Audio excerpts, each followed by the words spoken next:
Thank you, Renu, for the introduction, and I'm really glad and honored to be sitting next to a prolific personality like Mr. Jerry Pinto, and I'm glad that you people are also fan of his writing and are interested in knowing about his new book. Am I audible?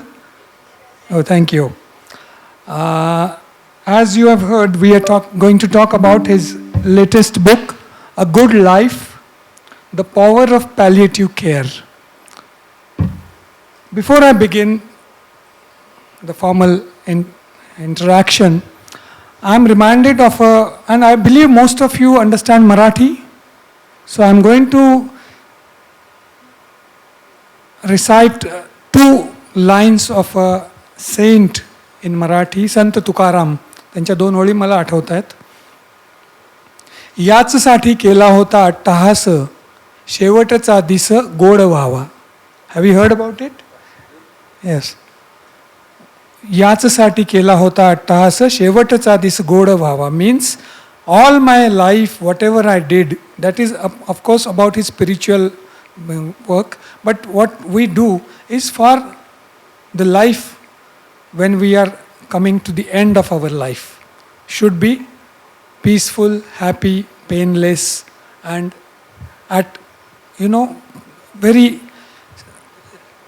unbothering. There are many words that come to my mind sometimes. We all have been working all our lives. We never think of old age. We never think of illness. We never think of something bad that would happen to us. Even our close people, our family, kith and kin, our children, our parents, when it happens, we are at a shock. We cannot imagine that things can happen to us. To me, I am such a healthy person. And that's when we need to think about medical field, a lot of medical things that go, surgeries, medications, effects of medicines, side effects, steroids. But most often we don't think about is palliative care. And I'm going to begin by asking Mr. Jerry. He has named his book A Good Life, The Power of Palliative Care. These two things he has put together very nicely. Why did you give this title to your book? Thank you, Bipin, and thank you, Pune International Literary Festival, for having us here. I have some friends from Palliative Care over there. Please stand up and take a big round of applause. Stand up, please, guys. These are my friends from the Palliative Care. Pune, by the way, you are really blessed. Thank you so much for coming. You have a Palliative Care Center right at your doorstep at Varje. It's one of the most impressive palliative care centers of the world, of this nation. And what's really interesting about it is that it's free. A patient goes in, and immediately after that, there isn't anything to pay. The patient does not pay for medical treatment, nor for drugs, nor for the stay, nor for the bed. And one carer is welcome to stay there, and that carer is also free, lives in the dormitory, eats meals, and has nothing to pay. I remember once when I was at Varje, and one of the women who came in, and she was being helped into her bed, etc. And then she froze and she said, "Kiti lagnar? How much will it cost?" And they said, "Free." And she burst into tears because she said, "Since the time I have had cancer, nothing has been free. Everything has been charged, and we have run out of money, and you're saying this is free." And I met her a few days later, and she said, "This is 5-star hospital care I'm getting here. It's such a wonderful place. They're so caring. The doctors come, and they don't stand near your bed. They come and they sit by you. And this one central moment, how does the doctor treat the patient? How does the doctor see the patient? That becomes the center of palliative care. And that takes us back to where it began. You have to think of a 6-foot woman. She was 6 feet tall, Cicely Saunders. She was very rich. She came from a very privileged background, but the First World War broke out. And she wanted to do something to help. She wanted to pitch in to the war effort, and so she became a nurse. She trained as a nurse, but unfortunately in turning a heavy patient or doing something, she hurt her back so badly that she could not pursue nursing after that. She was told on medical advice not to do any more nursing. So she gave up the nursing, and what she did was she became an almoner.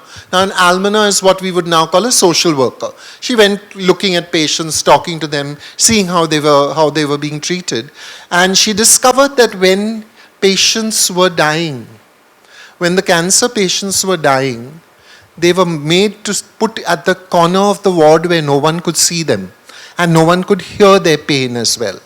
Because the doctors were so frightened of the fact that they had to give up, that they couldn't deal with this, that it was like a shame for them. So they hid those patients away.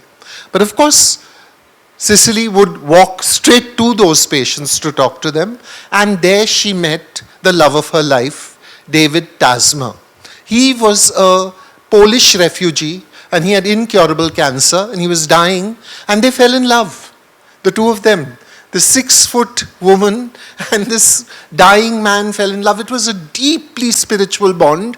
And when he died, he said, you should set up one day a hospital, a place for people like me, where we won't be treated like this. We won't be hidden away as if we are some dirty secret that the medical fraternity doesn't want to talk about. And he left her £500 and he said, I want to be a window in that hospital that you set up. Okay?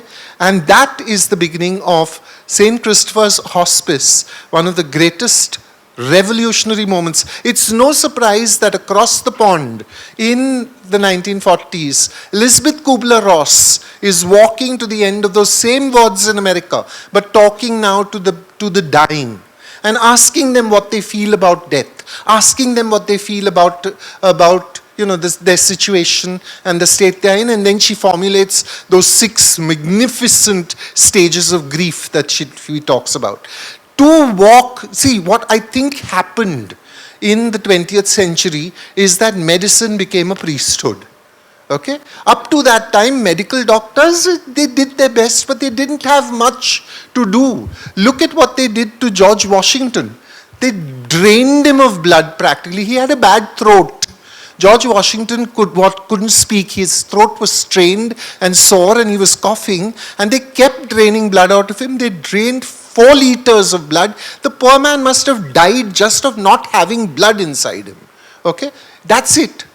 Lincoln, Abraham Lincoln's son, gets cholera or diphtheria, we're not even sure what. He's ill one day. The doctors say he'll be fine. So Lincoln and his wife have a party. And the boy is dying upstairs and is dead by the time the party is over. Okay? So that's what, before antibiotics came along, before drugs came along, before all the machines invaded, that's where medical science was. And once these machines came in, once the antibiotics came in, doctors thought the war is won. We've conquered disease. Now we've just got to find the next antibiotic, the next antiretroviral, the next this, the next that. In all this pursuit, the patient got forgotten. So in the old days when you walked into your doctor's clinic, he would say to you, are you still smoking? Huh? How's your mum? Has she stopped putting ghee in all the food? He would ask you questions because he knew who you were. He knew what your life was like. He saw you as a person, a full person with habits. Now what happens? You walk into the clinic and the doctor immediately says, do these tests and come back.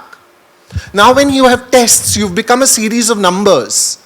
The doctor is interacting more with the numbers than with you. He's not asking you, what is your life like? Are you sedentary? Do you have a heavy workload? What is your stress? Are you sleeping well? Is your child doing okay? None of those questions are important. It's just the numbers. And how will he deal with those numbers? He'll give you drugs. The drugs will bring the numbers down. Once they're underneath the thing, you keep taking the drugs for the rest of your life, you're done. Palliative care brings the whole patient back into the equation.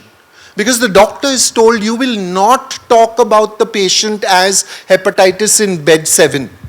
You will know the patient's name. You will say Mrs. Rao. is having a bad time this morning, okay? And you will deal with pain. Spare a moment now to think about what pain actually means. Pain is your best friend. Pain is an evolutionary device that we developed in order to protect ourselves. If you do not feel pain, you do not step away from fire. Fire will burn you and you will burn to death. So the people who don't feel pain eventually die of cancer, because this is how it works out. They walk. And if you, Manjari, are to stumble when you're walking down the street, immediately your body fires one pain signal to you and says, look after me. You just damaged a tendon over there. So you limp home, saving your foot, and then you put it up, you put some ice on it, you help yourself until you're better. If you don't feel that pain, that keeps on happening. The little stumbles keeps happening. The bone fractures. You still don't notice anything. The bone begins to poke into the marrow. You still don't feel anything. You develop bone cancer. And then, with the great irony of the body, pain comes roaring back. Terrible pain comes. And you've never felt it before in your life. Okay?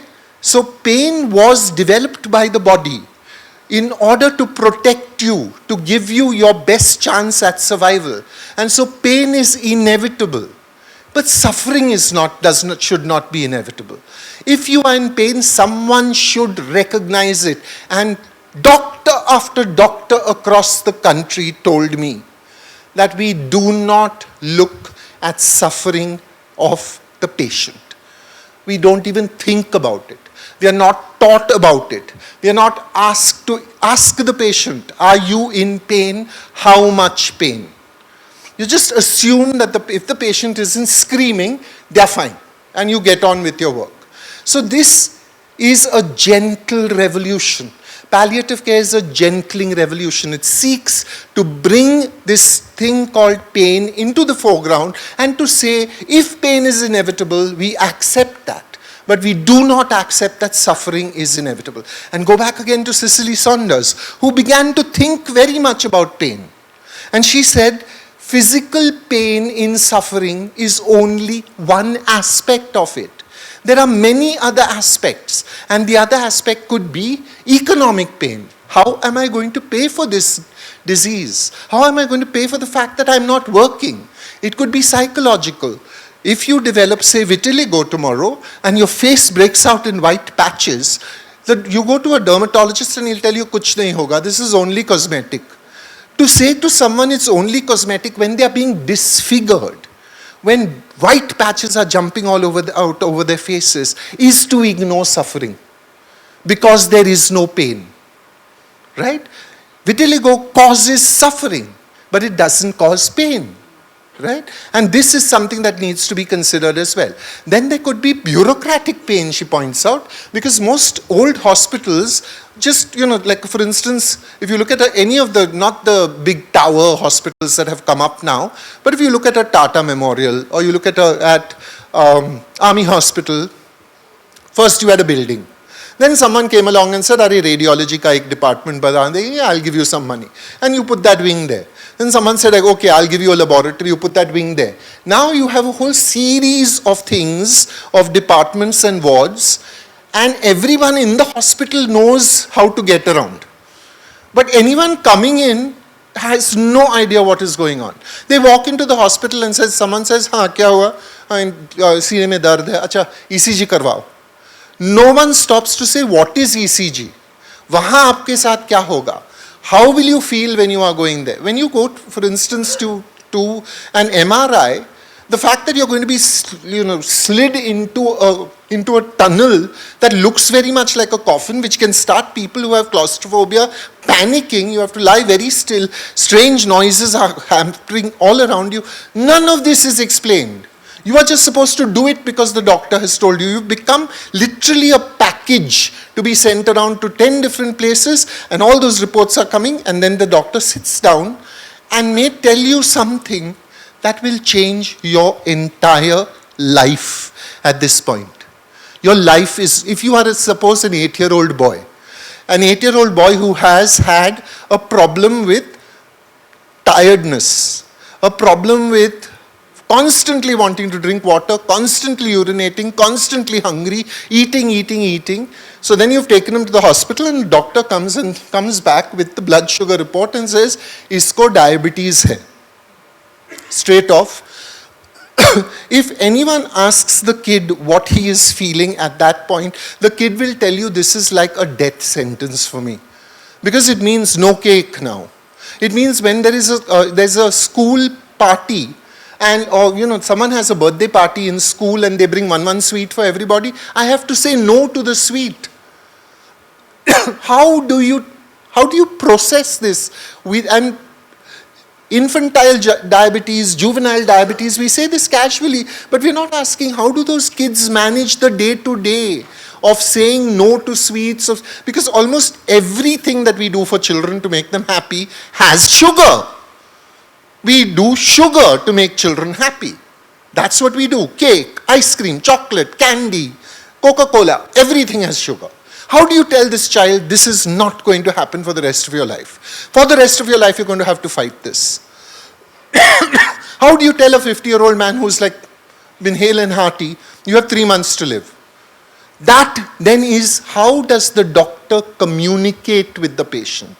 How does the doctor tell the patient, from this day onwards, you no longer belong in the land of the healthy, but you belong in the land of the sick? Susan Sontag says it beautifully. We all have dual citizenships. Citizenship in the land of the healthy and citizenship in the land of the ill. And you move from one to the other, and when you move to that land of the ill, you are alienated from the land of the healthy. People don't want to talk to you. They feel a kind of fear that talking to you might cause you to pass the problem on to them. Right? And there's an Instagram reel that I saw, the young man saying about disability. He says, disability is, we the disabled are a nation, but we are the most inclusive nation there is. Because any moment you could move from being fully abled to being disabled. One motorcycle ride wrong and you're on our side of the border. Okay? Now all these are things that we need to consider as part of life. And if we think of them as part of someone else's life all the time, if we say this is happening to someone else, what are the chances that we will lead a good life? Okay? Because again and again, everywhere, every religious system will tell you that joy and grief are woven fine, a clothing for the soul divine. Under every grief and pine runs a joy with silken twine. That's William Blake. Closer to home, Muktabai. Sukha chhi shevti, dukha ale beti. First came joy, and on the morrow, hard on her heels, a visit from sorrow. Just as we settled down to grieving, sorrow announced that she was leaving. Joy and sorrow, what's the difference? Both are sisters, born of ignorance. Muktai tells Sangya, self-born the soul, standing like a banyan, erect and whole. This is, by the way, commercial break from my book, The Ant Who Swallowed the Sun, Marathi Varkari poets in translation. Muktabai is an old friend of mine now. This is the definition of a good life. A good life is not necessarily a life that is without pain, because ain't no such life. You might read Shobha De, sensual life, and look at her and the way she presents herself and think, my God, 75, she must have had a perfectly good life. And the presentation and all of it will be about that good life, because that is what she does. But there will always be trouble. And how do we learn to deal with that trouble? How do we think about the possibility that tomorrow someone you love may be in deep pain and distress? We need to consider all these things if we are to have the good life. So to answer your question, he abandoned me. I think you need to, that's what you need to consider as having a good life. So this book began really when my friend Melly Gobhai died. He was a painter and he was a really lovely man. He was one of those truly great painters who had no idea that he was a great painter, and he had no idea about money either. So when he was towards the end of his life, he must have been about 75, he was very hale and hearty. I said, have you thought of writing a will? So he said, oh, very good idea, and he settled down to write a will immediately. I had the feeling that most people don't like writing wills because they feel, this is so much better, the light was in my eyes, because they feel that it will invite death. That's stupid. Write your will now. Even if you're young, write your will. It'll stop the family from fighting. Or at least it'll give them a chance to stop fighting. They may fight even with the will, but at least start the process. So he wrote a will in which he said, 25% of my money to children's charities, 25% of my money to art charities, 25% of my money to this lovely animal hospital where I saw a beautiful buffalo who looked very happy. Okay, and 25% of my money to my family. Let them have some money. Okay. Luckily, the family also was very sweet. They didn't contest the will. And then I had to go out as executor of the will and find places where this money had to go. And so a friend of mine told me, why don't you go to Jarbai Wadia Hospital? They have children who are dying of cancer and in the palliative care ward. And you might find some way of giving them some money because they often need something like, they want to go home. And to go home, they need to have a ventilator at home. And they need to have like a air mattress. That's like 20,000 bucks. But these families are so poor, they can't afford that. You might be able to give it. So I went to meet them. I was blown away, okay, by the work. Because the first thing that Dr. Veronique Dinon said to me was, don't give us a machine. I was going to give them 20 lakhs. Don't give us a machine for 20 lakhs because as soon as we have a machine, they will push all the children into the machine. Okay. Instead, we have so many books and toys, and I would like a librarian to help the children read those books and toys, because I think if the children's minds are occupied, they will heal faster. If they're happy, they will feel better about being in hospital and their bodies will recover faster. And I thought, what a lovely idea. And so we hired a book and toy librarian. About 6 weeks later, I went to see how it was working. And I walked with him through the ward, and it was magic, okay? It was like, roaring, happy children. Like he would open the door of the osteology ward where the children have broken legs. Azoba! Everyone would shout. He's a grey-haired young, he's in his 50s, but grey-haired. He'd walk in and they'd be talking and telling stories. And, it was just so lovely to see someone who changed that child from being the numbers on the thing into this guy likes manga. So I have to find him a manga comic. But this guy likes fantasy, so I have to find him a fantasy book, right? And 2 days, he turned to me when I was leaving and he said, Jerry, there is a workshop for washing dead babies. Okay, would you like to come for that? And I thought, I'm not sure I want to do this. This sounds really intense. But then I thought, okay, go. So, because, okay, here's the thing about being a writer. If you don't want to do it, you should do it. Okay, because then, it's like a learning. Okay. I went and I fully expected. I said to myself as I was going, I said, they'll wash a doll or something. It's okay. Now, there was a nun washing a dead baby, a real dead baby, gently and beautifully. And it was just like, those mamas, the ayahs who had seen hundreds of dead babies were weeping. I was weeping. It was just like very moving. And as we went out, one of the ayahs stepped out and was lighting a beedi. And she said, you know what we used to do with those babies? We used to take a bucket of water, put Dettol in it, put the baby in and shake it a little, and then give it to the parents. And I feel like I have learned so much from this moment. So even after death, we can be gentle. Even after death, we can care. And that gentleness, that caring, has to be returned to our healthcare system. So, such lovely stories. There was from Bangalore, I went to meet the Karunashray people. And they were telling me the story of a woman who came in. She had like 3 months to live. And she said, her last wish was, I want to meet my son. So they looked at her papers and said, but there is no son mentioned here. You just have a husband. She said, no, that's not my husband, that's my partner. So they said, okay, where's your husband? She said, when my baby was 3, I walked out on my husband and my baby and went to live with this guy. And now I'm dying, I want to see my son again. So they said, okay, where is he? And she said, I don't know. What does he do? She said, I think he's a lawyer. And I think he's a lawyer in Delhi. This much I know. So they went home. The head of this Karunashray goes home and is thinking about this. And he's looking worried. So his friend says, Kya hua? So he says, this is what, like this woman wants to talk to her son, and we don't know where the son is and whatnot. So he said, don't worry, my son is a lawyer in Delhi, he'll find out. See, this is the thing, if you're a Goan in India, and you walk into a house in Chennai, they say, you're from Goa? My friend Pinto, he's also a Goan. You should know him probably. So every lawyer knows every other lawyer. So this man rang up his son and said, Are do you know this boy is? He said, Are Baba, there are thousands of lawyers in Delhi. But there is a register, I'll go and look in the register. He looked in the register, found the boy's name. They rang him up and said, your mother wants to meet you. And he said, Kahe kama? She died when I was 3. His father had told him that his mother was dead.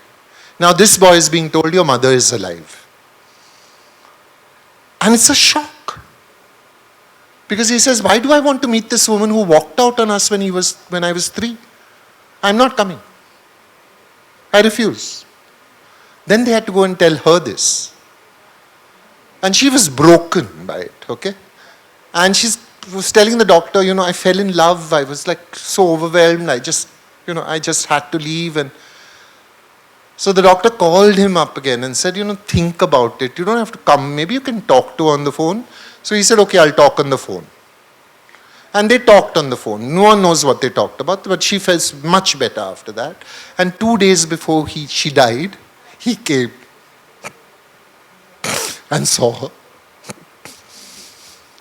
And so much to love about this story. That a doctor should become a detective. That a doctor should be a wish-fulfilling tree, literally. And help a patient to mend a bridge. But we can only do this if the patient knows that they are ill. And in India, the patient often does not know they are ill because of what we call collusion. Collusion is when the doctor says, okay, there's bad news to the family, and the family says, usko mat bol, don't tell him, he'll get heart attack and die. No one gets a heart attack and dies. Okay? Now I'm asking you, if you were ill, would you like to know that you are ill or not? Would you like to know? Yeah, right? It's your body.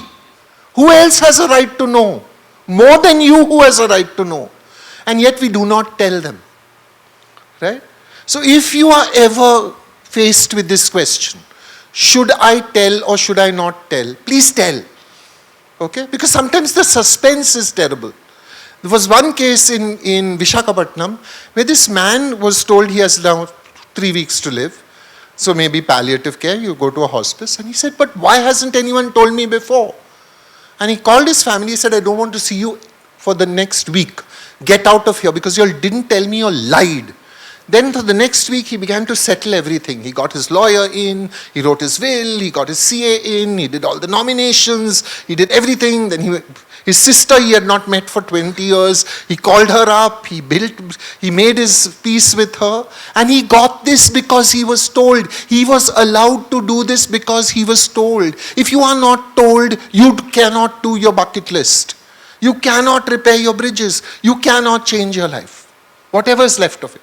Everyone has this right. Everyone. And that's what my book was about.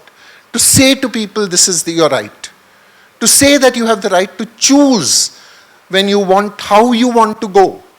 You do not have to spend the last week of your life in an ICU being prodded and woken up at 4 in the morning and given sponge bath at 4 in the morning because the nurse wants to give you sponge bath at 4 in the morning. That is their routine.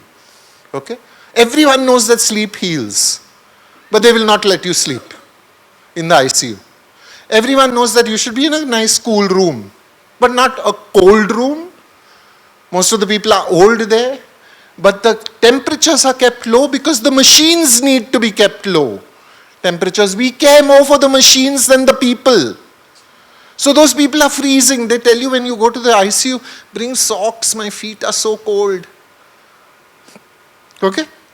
You don't have to choose that. You can say, I'm going to a palliative care facility, where you will be treated with dignity, where you will be treated with respect, where you will be told what your situation is and what you can expect. And what greater dignity can you be given than to be allowed to hear the truth about yourself, to be told the truth about yourself. And that is why we said a good life. Because a good life has to be defined in this country. Do you know that the third leading cause of suicide is ill health? People hear this, get this, they feel that it is better to go than to cause intergenerational debt. Okay? Because meds, the last week of your life, which is probably the week where you have least health, quality of life, is going to cost your family something like 1.5 lakh a day in the ICU. And nothing happens. You cannot come back. The horror of this was told to me by Dr. Naveen Salins. He's a great he's a fighter for palliative care. He's in Manipal.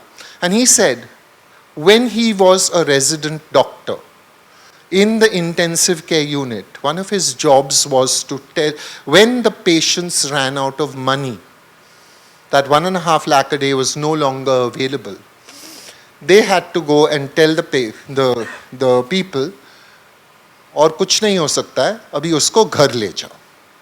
So the people will say, okay, fine, then if doctor is saying so, then what should we do? All these, then there is a lot of paperwork that you have to do. They would slip into the middle of this paperwork a form called DAMA, discharged against medical advice. Now what you are saying is, please take the patient home. Then you are telling the patients, parents, sign this that will discharged against medical advice so that the hospital is safe. Now you take the patient down with a ventilator, put them in an ambulance and pull out the ventilator tube and take it back up. Patient dies on the way home in the ambulance, choking for breath. Is that the way to go? Is that a health care system?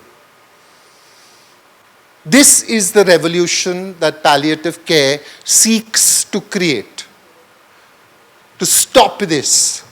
To say we are dignified because we are human beings. Not because I have a PhD or she is a Brahmin or he is a high caste person or that other person can contribute or this person was a teacher for 50 years. It doesn't matter. You're human, you have rights. You have the right to a good life and you have the right to a good death. These are intertwined with each other. These are fundamental rights that you have. And palliative care seeks to put those rights back into the hands of the patient, where they belong, right? And that is why I chose to write this book. Because in doing so, I was confronting my greatest fears.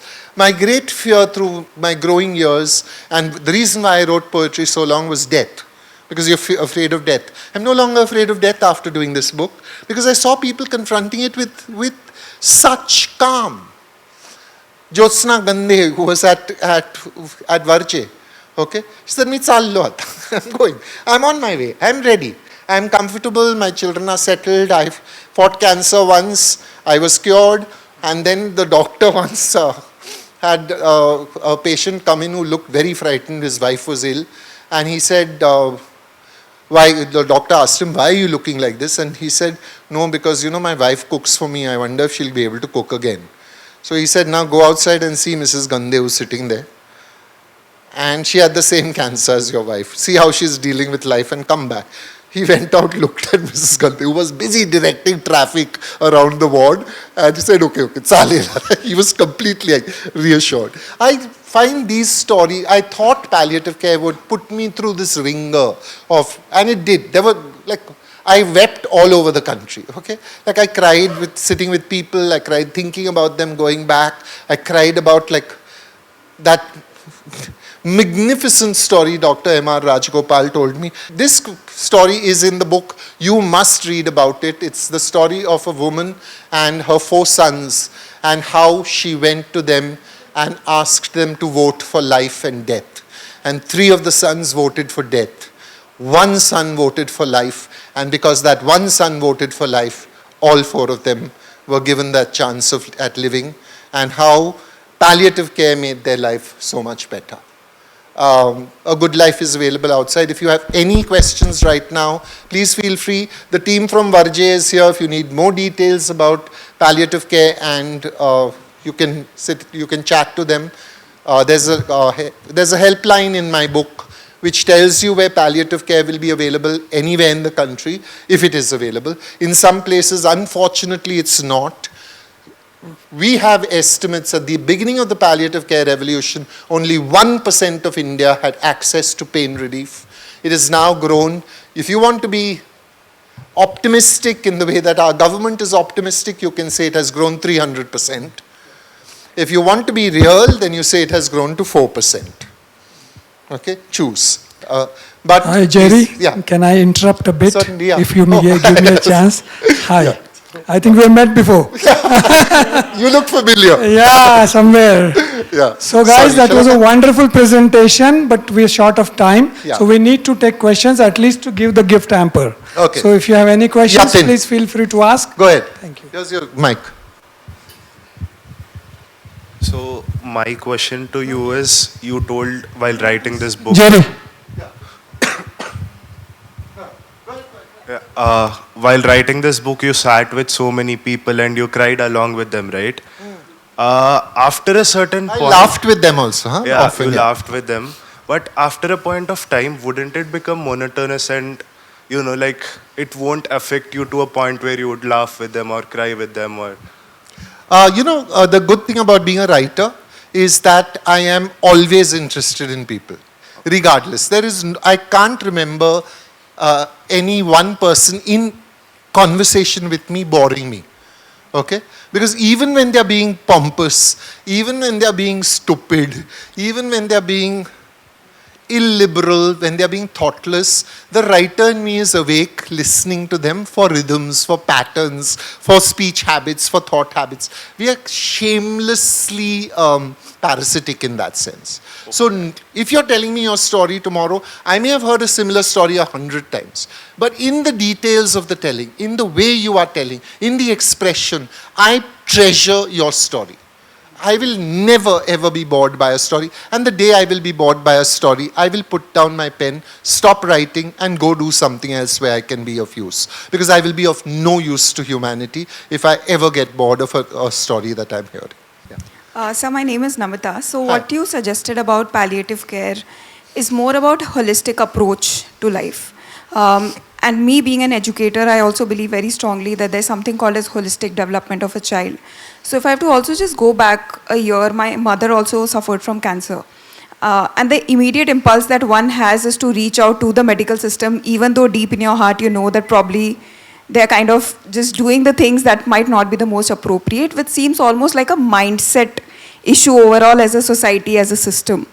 So I want to understand from your experiences, like what has led you to make that mindset shift? Or like what is your recommendation of how should a person approach when this is something so close to their family? I think, love makes us vulnerable. It's a great gift. Love powers us. Love has built the Taj Mahal. Love has built, all the great hospitals and schools. Love has done a great deal of good. And on the personal level, love makes you very, very vulnerable. And the vulnerability is to the pain of the loved one. If the person I love is in pain, I am also in pain. I cannot be happy if that person is loved, whom I love is in pain, right? So this is the central problem. Now you are in pain. Now immediately you are being clouded. You are not at your best decision making, okay? You are not ready to make clear, logical, thoughtful decisions. You will grab at straws, right? My mother had bipolar syndrome, right? And we all loved her. And we wanted to help her. And her mother wanted to help her. And once took her to a Baba. And the Baba made her drink some water and take this jadi booty and for 8 days and then everything will be cured. And I kept thinking, no, it won't. If there was a jadi booty like this, okay, we would know. It won't be cured. And it wasn't. But that desperation that takes you to a Baba, is what is the result of a clouded mind. So one of the most important things to do, I think, is to calm down first. Okay? First you have to learn to calm yourself. It's like, imagine, if you ever are in a plane with a mother whose baby is crying, send good vibes. Don't be angry. Send good vibes because she's embarrassed. And because she's embarrassed and upset, she's making the baby more upset. Because the baby's picking up her vibes and thinking, what's wrong? She's also upset. I'm upset. We're both upset together. No upset person ever calmed an upset person. You have to be calm and then come to the upset. So first you have to learn that self-care thing, where you calm yourself and make rational, concrete decisions. And one of the decisions, when this life-changing moment happens, and it is a life-changing moment, that word comes into the room, the C word, cancer, and vatavaran hi badal jata hai. Everything changes. You have to plan on what the prognosis is. You must trust, you must have faith, you must believe that the person will be cancer-free and will be cured and will be... First, get the diagnosis. Get everything in place. Follow the protocols. Do the work. Do your research. Doctors hate Dr. Google. Doesn't matter. You do what you have to do. Okay? Because you have the right to know as well. You have the right to investigate. Okay? So do it, and at each step ask yourself, am I doing this out of a slightly fractured love? Or am I doing this out of the best interests of the patient? And that's a question you have to ask yourself again and again. It is exhausting. And it leads us to caregiver burnout. One of the problems of palliative care is that you are so tired after a while of making every decision. And then someone comes from outside and says, when I was like, then you should drink 8 glasses of water in the morning, and if you don't drink anything after that, then you will be fine. They give you nuske. Okay? They have things that they will, my doctor said, okay, please everybody shut up. Okay? Don't go saying those things. They have tried those things. Understand that jo nuske tere paas hai na, unke paas bhi hai. They have tried them and it has failed. So just be there for them. If you can, one day go and cook something and take some idlis. Okay? One day say, I'm coming and cleaning the house. One day say, oh, she needs to go to the hospital, I'll come and take her to the hospital. You can help in those ways, not nuske. Okay. Stop it. Okay, everybody. Question? We By have the way, to- anything that I tell you today is... Hello? I'm We sorry. need to take the last sorry, question if Yes, yes. possible. We have to interrupt because the next session anything is I there. tell you is not something that I'm saying it from listening to patients, listening to caregivers. Last question, and then I'll be outside, you can ask me questions. Sir, I'm a teacher, Hi. and it is very I'm also a difficult.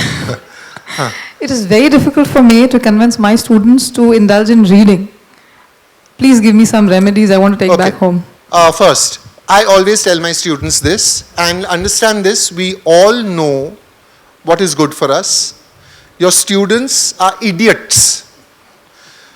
We are all I idiots. know. Why do we like superhero movies? Because something happens, just and you become Spider-Man. Okay? Bite a spider. You don't have to exercise to get strong. You don't have to run. You just get bitten by a spider. Now you can climb buildings. Yay! Almost everything is hard work. Okay? Now, if I tell my students this, your head is a Maidan, an empty Maidan. Okay? But when you are reading, without knowing it, you are throwing seeds over your shoulder. Now, this is a lamba race. 10 years later, when you turn around and look, that same Maidan is a jungle. But it is a jungle of ideas. And each of those trees now has fruit on them. Those fruit are ideas. They are your ideas. This is called an ideas economy. You will able to pluck those fruit and you will become super rich and super successful on the basis of your ideas. But start now, start reading. Second thing, because you're a teacher, they will tell you, Miss, I love reading, Miss. Miss, I take books from the library, Miss, and I read every page. They don't. Okay, they take books from the library, then they go and do Pokemon or whatever other nonsense they are doing, or watching those reels or whatever. Tell them, I don't care whether you read or not, or whether you like reading or not. Just read 15 minutes a day. Just 15 minutes. That's 0.3% of your day. Okay? 15 minutes of your day, every day, for 6 months. Then up it to 20 minutes of your day. If you can keep on upping it to 1 hour a day, you will be among the top 5% of any job that you are trying. Any job, because your mind will be so well developed. And this goes for you too also, because people tell me, I used to read a lot in college and I don't read now. And I feel like saying, you used to breathe a lot in college, you don't breathe now. What is this nonsense thing? If you're reading, read.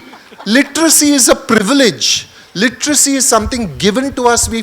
You know, when India became free, 19% of India was literate. 19. And we fought to bring it up to 50% and more, 60%. And you are saying, I don't care about this privilege of literacy, I won't read. Lanat hai tum par. Sharam karo. Read.